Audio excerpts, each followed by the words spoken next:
My name's Ryan. I am the lead developer and level designer for Jaws of Extinction. I'm Joe. I'm the lead story writer on the story on the game. So I'm building the characters and the quests and that sort of stuff. No actual programming, just writing for me. So Jaws of Extinction is a first and third person game. You can easily switch between the two views just by hitting the V key. I prefer third person.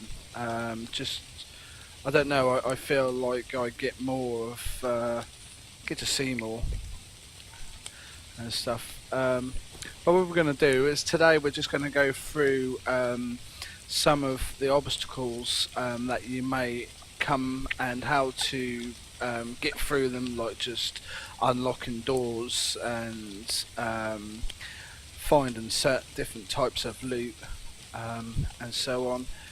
At the moment, the loot that we got set up is all the loot containers as such, like dustbins, trash bags, crates, boxes, anything like that that you can actually look into loot, is all running off the same sort of like loot table at the moment. But they will have individual loot tables. Joe and I have actually been working on that. But you'll get a feel of it and get to see how things go. The character you're seeing at the moment, that's Amy. She's one of the main protagonists for the game that you play as, and she is currently on the island of Lockcrest, which is the prison island just off the coast of the main island of Eden Neda. So this is the tutorial level essentially. You start off here, but it'll give you a feel for the game, how the mechanics work, how various different bits and pieces work. And this is what our demo will be as well. We're working on the demo at the moment. We're hoping to have it out sooner, but we were saying this to people last week that joined us. We don't want to be one of those games teams that releases stuff before it's ready. We want it to be as perfect as it can be and not a disappointment when people get it. So Yeah, we want to fine tune it as much as we can before, and we'd rather the community find bugs and help us fix bugs rather than we release it with a load of bugs that we know that are already in it. Um, So yeah, we're just fine polishing it. There's a few bugs that we're trying to tackle and just make sure, like some bugs that could potentially sort of spoil gameplay and stuff like that, clipping through the world and stuff like that. It's just unacceptable when you release a game in that condition. I've disabled a lot of the zombie spawns just so we can sort of like go through it, because the zombies are so unpredictable, and when they spot you and sniff you out, you don't just get one after you, you'll get loads of them after you, and if you haven't got weapons on you, then the only thing you can do is run and try and hide. But that's what we're going to try and go through. There is some zombie spawns that are there, so I will show you some of the zombies interactions and stuff like that. But I also wanted to maybe show you some of the effects of looting and what looting does to zombies by attracting them by the amount of noise you make. Areas will be locked and you can't actually get through. So you have to use a key card to get through them. Some of them will be unlocked, and some of them will require you to have like a security key card.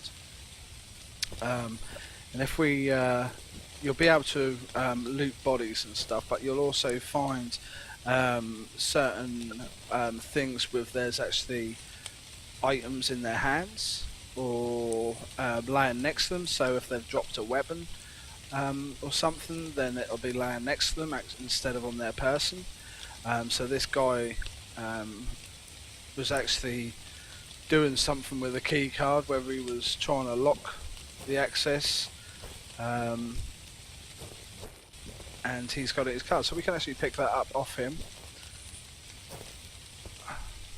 that reflects something that's really important that we've said from way on in the beginning, that it needs to be a game with realism. So sometimes in a game you'll kill an enemy and they've got body armor and guns, and you'll loot them and you'll find like a mouldy sandwich, and you'll be like, well, why can't I have the stuff they were carrying? So we want to make sure that everything's as realistic as possible. Like the crafting is as realistic as possible, and the vitals, how you have to survive, thirst, hunger, that sort of thing. It's all based on what it would be like in real life, as much as you possibly can in a video game. Yeah, and with the UI, instead of trying to clutter up the screen, we're putting things to like hotkeys. So you can see down here on our hotbar at the bottom is obviously that you can have 8 selected items, whether they be weapons, first aid, bandages, food, or anything like that. That is sort of like quick access to it. But you've also going from left to right, you've got your guide, which is you press G, and that'll give you like a brief overview.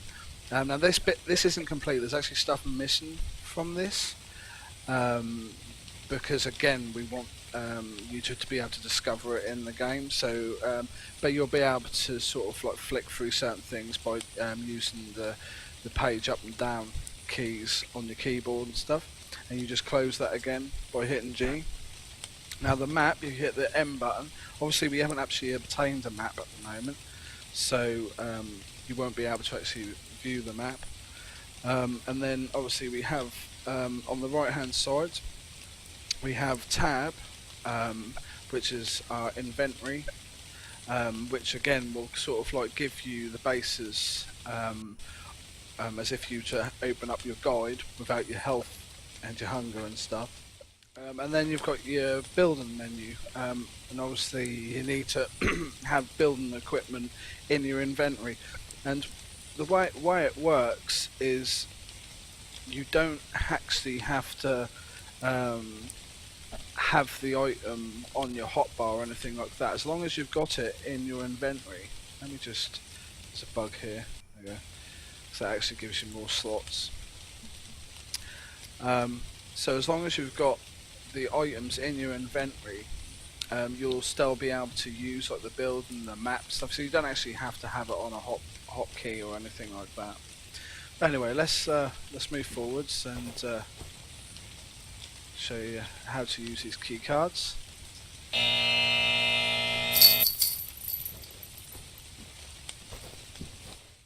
don't make it.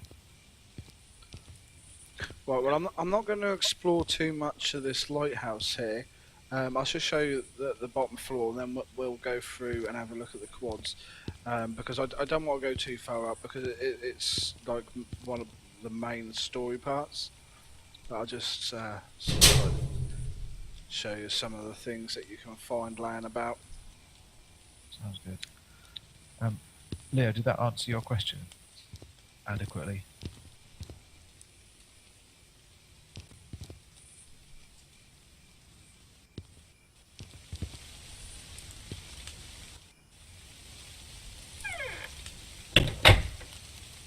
So a lot of the stuff you'll be able to find, like Ryan was saying earlier, currently every container shares the same data table. So each individual kind of container and each thing that you find will be specific. So you won't generally find bread and apples in a locker. You'll find things that you find in a locker, like clothes, that sort of stuff. Yeah.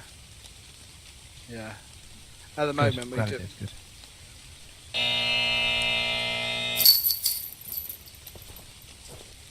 But nearly every container you walk past will be lootable. Obviously, larger items take longer to open.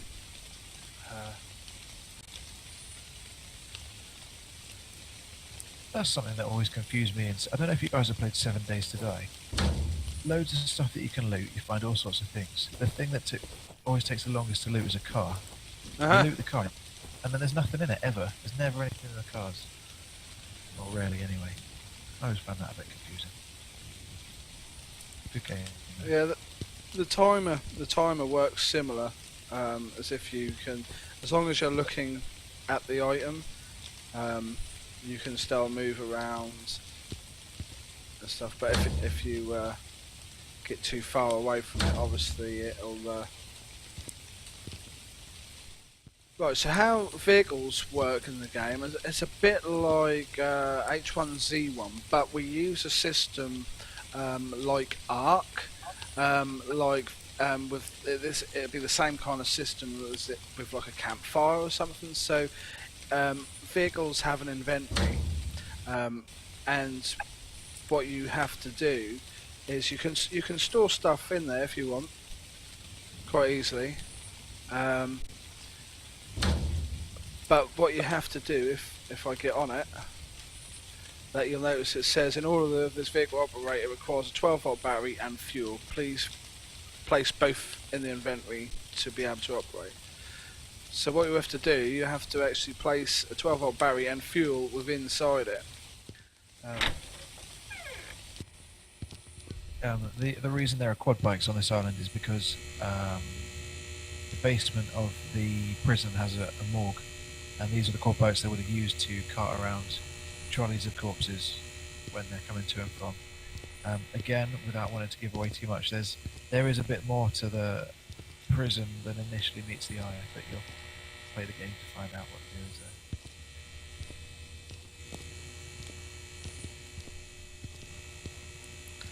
Let's open one of these up. So the island is actually peppered with all these warehouses. In the main game, you will actually be able to go back to Lockcrest, because the whole idea of the demo is escaping Lockcrest and getting to the main island, which is Eden Adair. But when you're actually in the main game and not in the tutorial or the demo, you'll actually be able to come back to Lockcrest and explore even more and delve deeper and uncover more secrets and you know, stuff like that. You'll find out.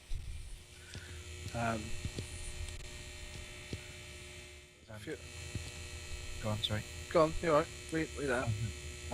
Soskip. You know, it's really difficult to know how to pronounce names that pop up in chat. I'm going to go with Soskip. Exploring is great. Is there a formal game ending? That's been really tricky because obviously in a single player game you can have a storyline that has a start and a finish and a middle, and you work your way through it till you get to the end. But the ultimate aim of this game is it'll be a multiplayer, but in the multiplayer you will have a storyline at the same time. So you can have the option of running around the island doing whatever the hell you want, or you can follow the storyline, or pick it up at different times and drop it.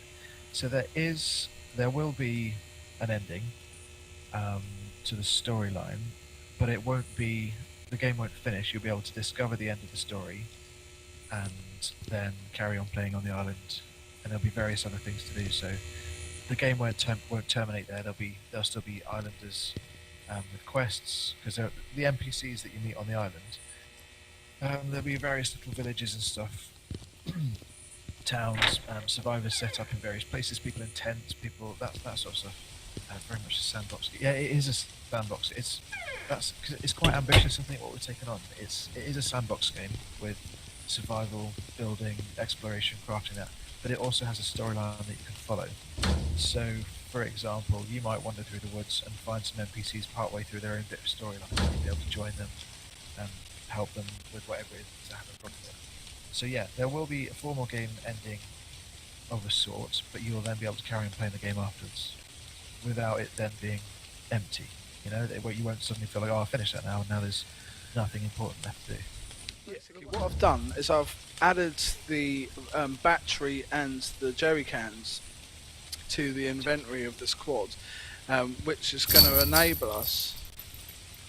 What was that? Someone just hit a fence. Which is going to enable us to get on this quad and start it up. If I hit L, just turn the lights on.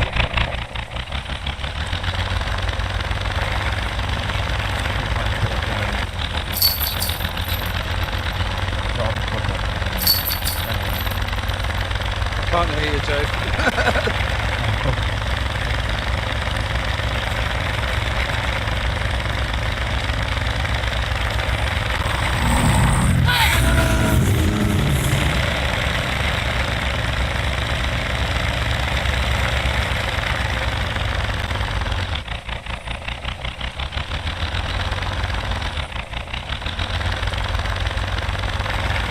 I haven't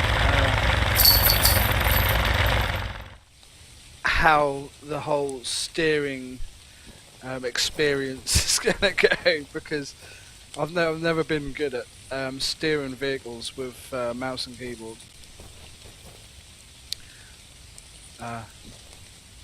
But I suppose once I set it up for controller support,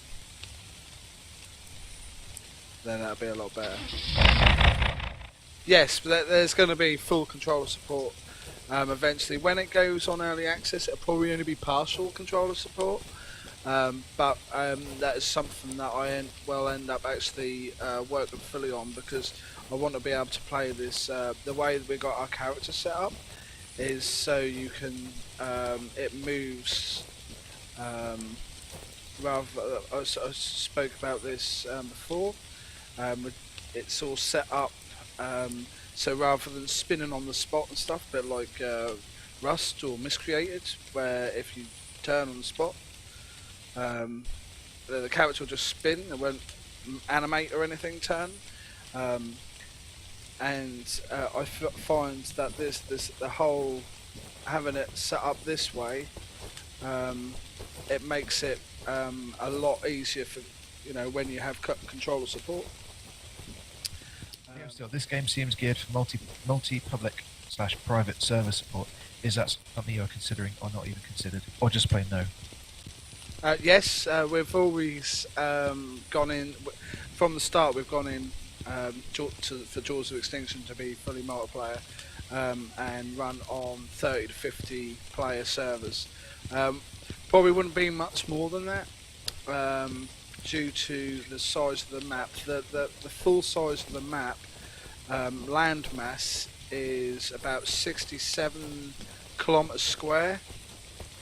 It's slightly larger than the original H1Z1 map and bigger than the island on Ark, but I wanted it to have a balance, because I found with you don't want it to be too overcrowded, because at the end of the day you're going to have a lot of NPCs running around as well. You're going to have a lot of friendly NPCs as well as enemy NPCs. Tab, so some of the NPCs are voiced by some of our beloved YouTubers and live streamers. They are, yeah, some of the guys that are doing the voices are. We've got Games for Kicks, Cage, who else have we got? A few others. We've got Vuxy Gaming, Mr. Moon, Star Snipe. That's right. They've all been. Games for Kicks is going to be in the demo. The rest of the guys are sort of planned out for the main island, but he's done us a bunch of dialogue for the demo, so his character you'll be able to meet in the game, interact with. Yeah, he acts as a guide with you and sort of like supports you a bit throughout the demo. Right, so what this is here, as you can see, that they can't really see me up ahead. If I get too close, they will attack. I'm hoping they're not going to come near me. But what happens is when I walk, every time I walk, I'm making noise. So crouching will actually crouching lets you get past them quick. They're going to come and notice me. But anyway, if they attack, man, that's it. I'm dead. If I loop, when that noise is hit, that then sends out a trigger within around about a 2,000 unit radius and notifies all NPCs. So basically it won't just be the undead. If you've got like mercs or guards or anything, or military, so we can't see, then that'll notify them as well. But what happens is it doesn't, as you can see, they're not really that bothered. They were notified that the noise happened, but what happens is within their AI system, it basically tells them that something's happened here, go investigate it. So they'll wander over to that area, but they get bored quite easily. So if they haven't reached it in a certain amount of time, they'll just start wandering off again. But then if you then make more noise, if you make loads of noise, The last time I did this, I got attacked while I was looting. Yeah, there you go. Action. Yes. So anything that you do from making noise on purpose or banging a gate, you'll be able to like hit fences with sticks. You'll be able to like throw stones and stuff like that at bin cans. Be able to hit, even though these are lootable items, you'll be able to hit them with sticks and stuff. I'm gonna go indoors because she's gonna spot me again. The old coin throw trick. Yeah, exactly. Yeah. But it even happens in buildings as well. If I make a load of noise in here, they'll start banging at the door. Let's just open some of these this container.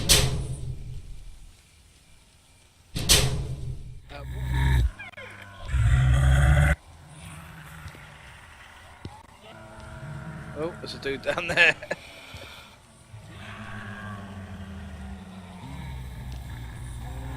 He's a bit stupid. He can't get up here. He'll make his way up there.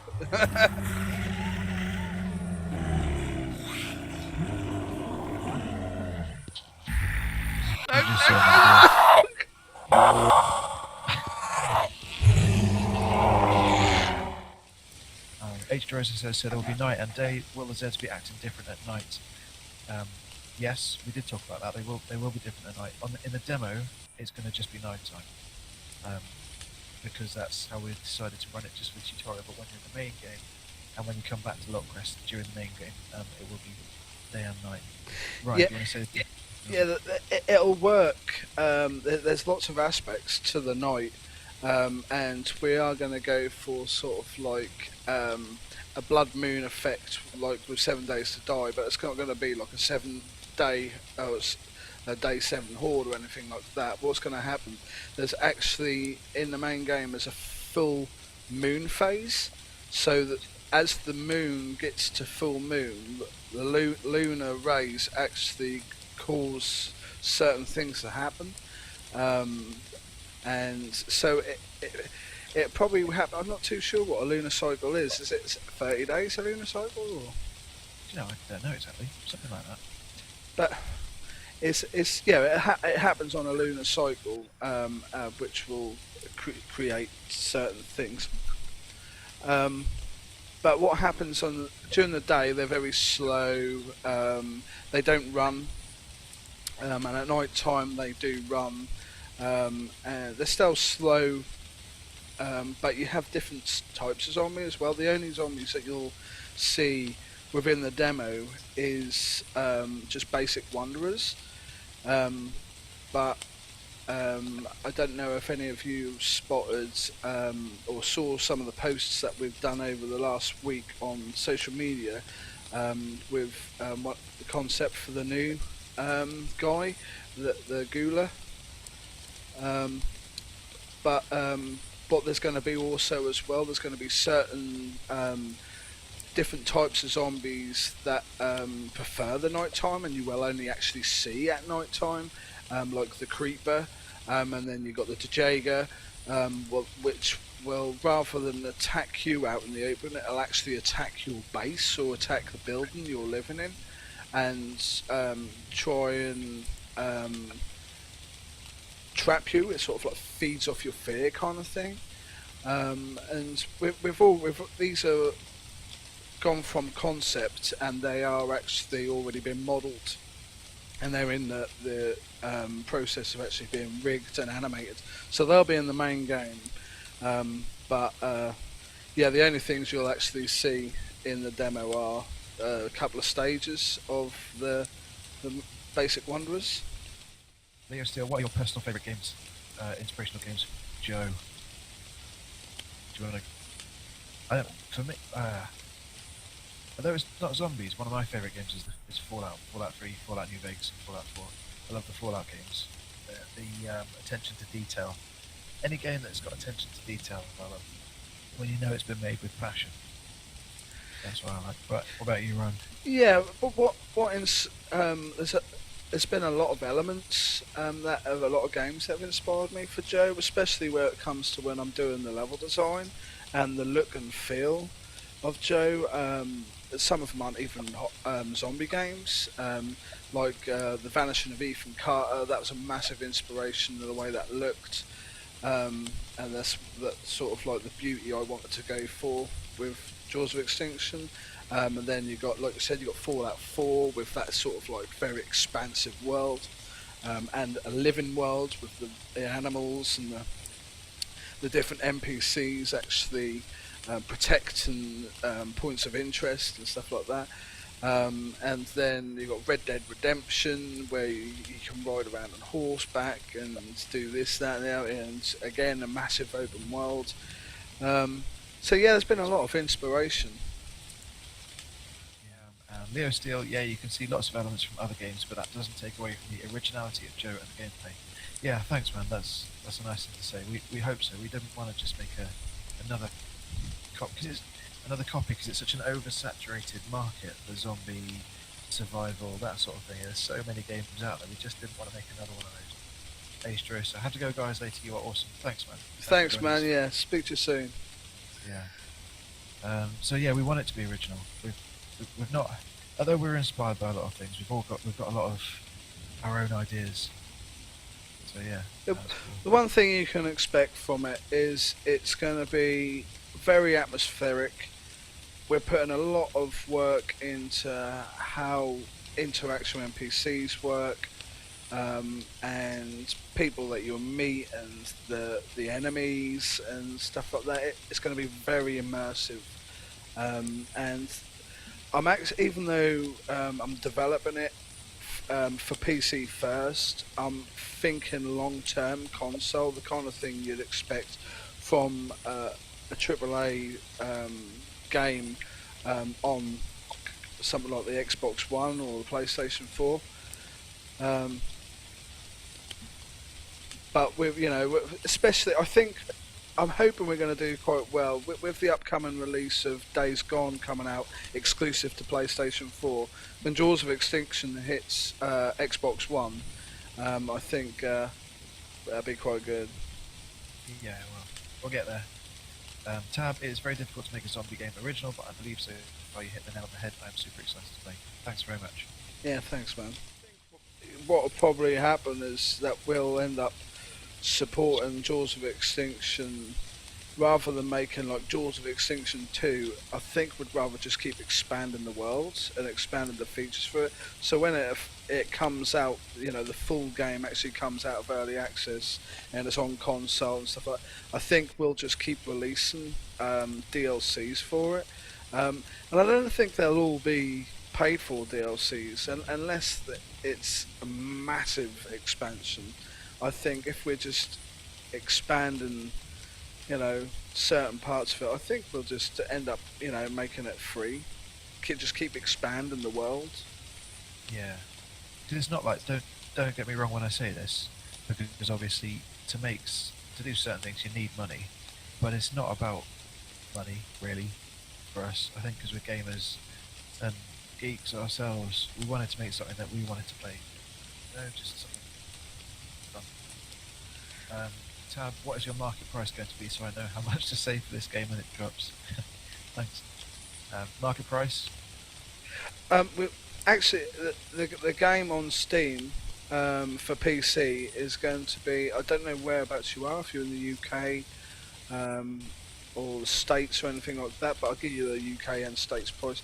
UK is going to be around retail around about $29.99.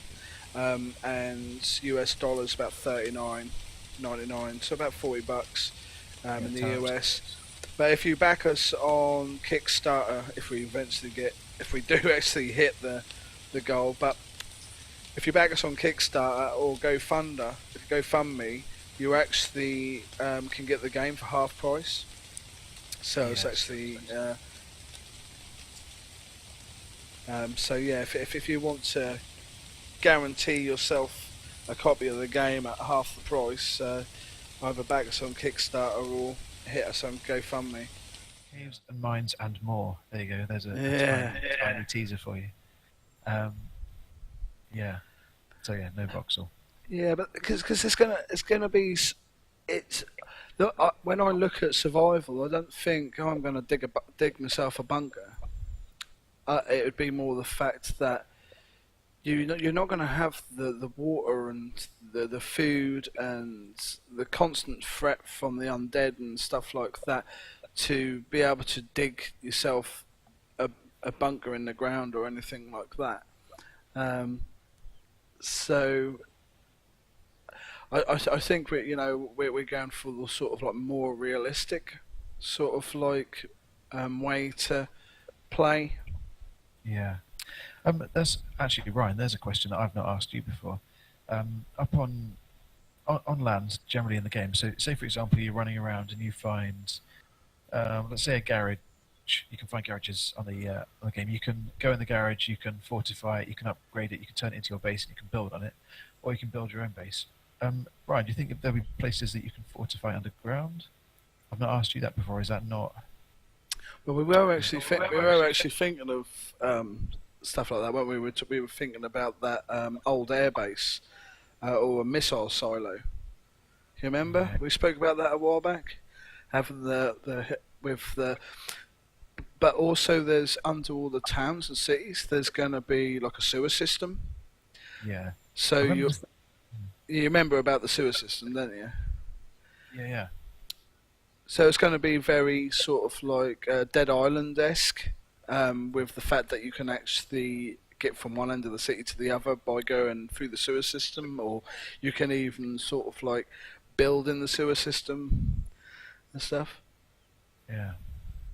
It's mainly going to be all loaded at once because we want to have it quite seamless. But the way we're designing it is the fact that all the trees, the buildings, even come down to the zombies, work on different LODs.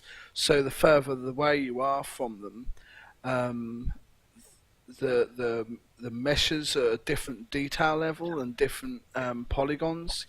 Um, so a zombie, you may be sort of like, I don't know, 20 miles away from a zombie. He'd still actually be there, but he'd be invisible, so his mesh wouldn't be loaded in. But someone that's near him, the mesh might be loaded in him, so the meshes would be like local, but the actual AI of them and their animations would be sort of like not local. If you understand what I mean by that. So yeah, so you will actually be able to use containers um, within your base building and stuff. Obviously, you're not going to be able to move them about.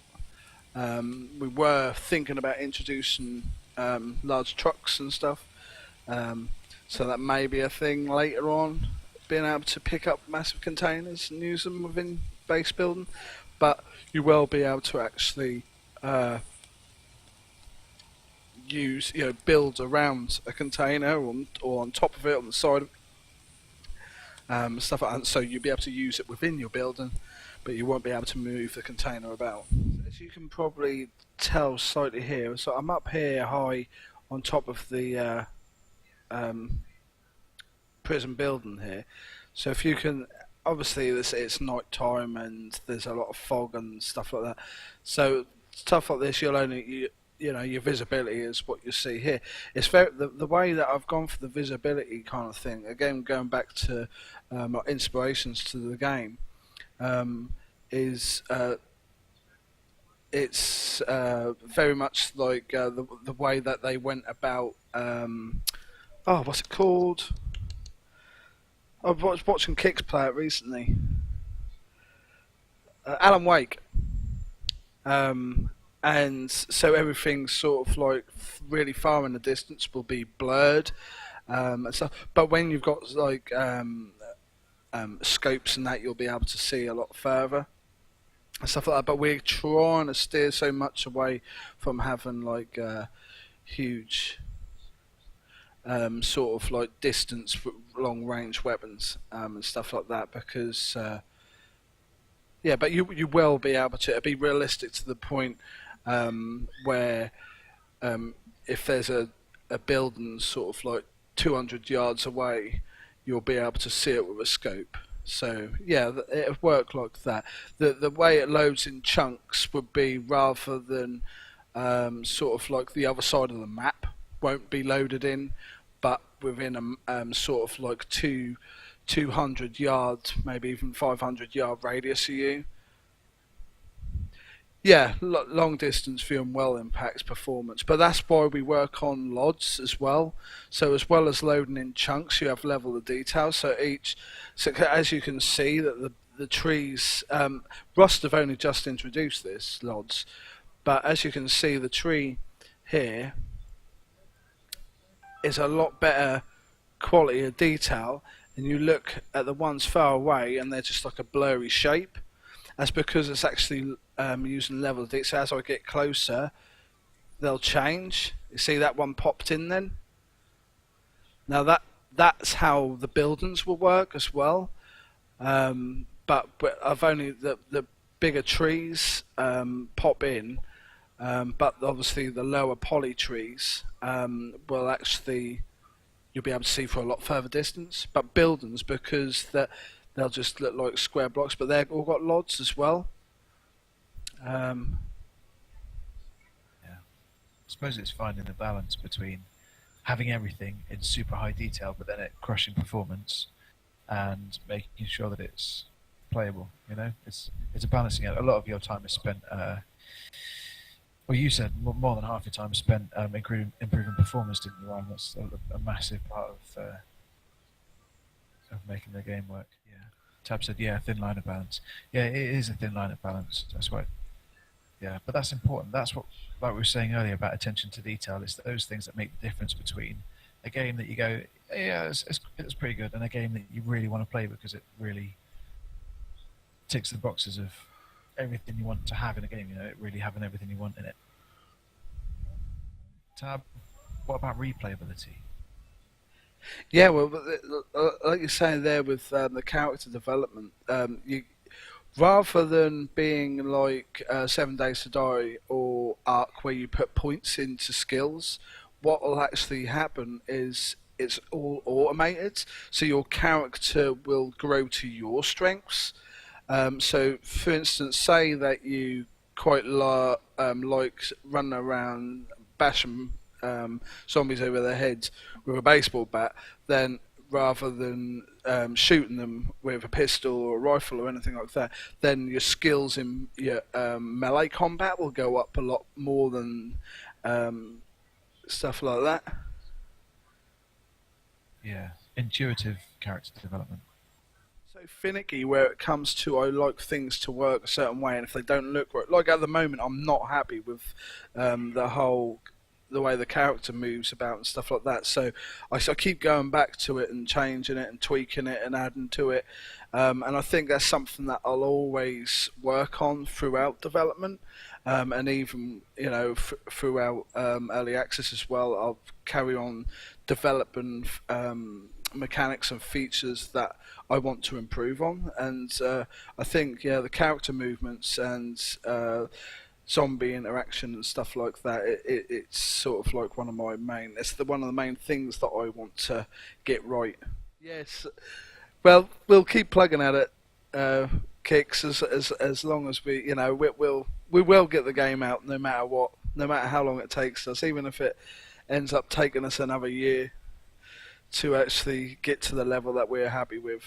But yeah, I think we haven't done too bad considering we're only about 9 to 10 months into development as it is, and we've taken the last 3 or 4 months out to just develop the demo. Yeah, indeed. Never give up. Never surrender. That's right. That's it. You should never back down on something. We've got a vision what we want this to be, and it's more than just a dream. It's like our team's so dedicated. They really are. That much that we arguments break out. Yeah. It's because everyone cares about it so much. It's good to have a team that cares. It is. Makes it. Tab, I will definitely support you on Kickstarter if possible.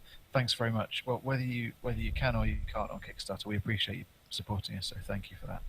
One thing, community for us It's not a game that we want to put out and say, "You guys play this." Okay, see ya.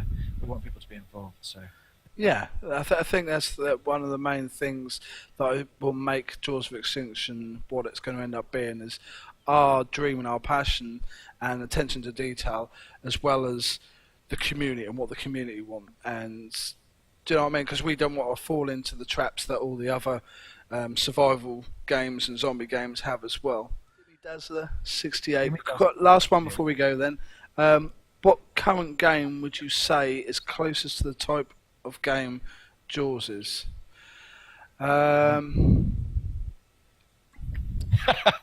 Hello Kitty Jungle Escape. What? Uh, Yeah. um, oh,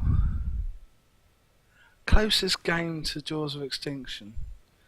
It's difficult because there are probably a few that we could reference that have a lot of similarities, but we've Yeah. put so much effort into making it its own original thing. You could probably view it.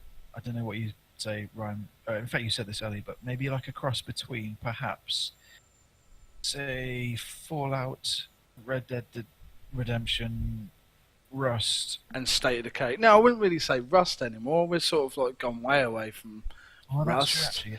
Many things It's we I, yeah. yeah, I'd probably sort of say Fallout with a bit of Red Dead Redemption to um, State of Decay, that kind Yeah. of feel to it. But